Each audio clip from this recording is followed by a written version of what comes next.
اعوذ باللہ من الشیطان الرجیم بسم اللہ الرحمن الرحیم دا مرثیہ د خپل خوږ بچی ابرار شهید په یاد کې ویما چې د یو بېننګه یار په لاس باندې شهید شوی مرثیه صدا سیده چې منم ابرارا تور خاور لبتلې د تور لهل په تور خاور بلړلې د تور شپې تورې تیرې به هم خوړلې په خپلو وینو په خپله لړلېدلې مرګې حق دی ورنه څوک هم تښتېدلی نشي لکه د سوري ورپسې خلاصېدلی خو مرګې حق دی چې د مرګ سره مرګې ګڼل شي د مرګ دپاره چې د غاړې غړوندې ګڼل شي پس د مرګي که سړی مړ شي چې ژوندی ګڼل شي او داسې سړي ته به سړی وایي سړی ګڼل شي ابراره ته د سړیتوب په تول سړی پاتې شوې په دې سبب د خلقو زړونو کې ژوندی پاتې شوې منم ابراره چې ته نه یې خو ستا نام پاتې شو د خلقو زړونو کې دې قدر احترام پاتې شو د قدر وړې ستا مقام هغه مقام پاتې شو چې ستا عزت لکه د فرض په خاص او عام پاتې شو چا چې لیدلې هغه دې هېرولی نشي په هیڅ صورت کې د زړګي نه وباسلی نشي چا چې لیدلې هغه دې هېرولی نشي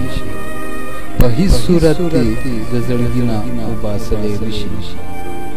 څه داسې نه ده چې فقط د پلار او مور یادېږي د هر مسکین د هر نادار د سترګو تور یادېږي د هر کمزور د هر مظلوم د زړه ټکور یادېږي د چمګاون د هرې پیغلې لکه لور یادېږي ستا په مرګي هر یو سړی لکه ستا روغ جاړي د خلقو زړونو کې د زیو اور په کور جاړي څوک د بې عذره او بې ځایه ازار کړي نه دي د بددعا او د خیرو پیټې دې وړي نه دي ستا د نامې د اورېدو نه خلق ستړي نه دي نوم د هر چا وي خو نه دومره نوموړي نه دي مړ شوې بېشکه خو د شکر مړی جوړ نه شو افسوس چې ځواني مرګه شولې زوړ نه شو ابراره ته بې پته نه وي ته په پت پوهېدې ابراره ته بې پته نه وي ته په پت پوهېدې د ننګ ناموس سبق دې زده و په عزت پوهېدې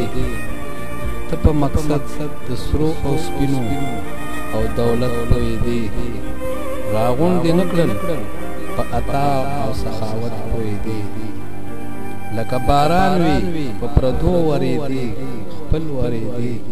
لکه شبنم وي په ازغي ورېدې ګل ورېدې صادق ملنګ بابا فرزنده ننګیالې پاتې شوې ته په نظر د توریالو کې توریالې پاتې شوې لکه د ګل وي ګلالیا ګلالې پاتې شوې په دې سبب د خلقو زړونو کې ژوندی پاتې شوې منم پیدا به ستا په شان شي خو وخت به غواړي د چا په کور کې بل ابرار خو ولا بخت غواړي منم ابراره ستا په مرګ باندې اصرار خبره اخر انسان دی زړه یې سوځي شهریار خبره درپسې کوچي شونډې احمد یار خبره عمر یې کم دی پوهیږي اسفندیار خبره او خفه په دې نه دي چې ته ورنه اغیار غواړې خفه په دې نه دي چې ته ورنه اغیار غواړې خفه په دې دي چې لستون کې خامار وخوري.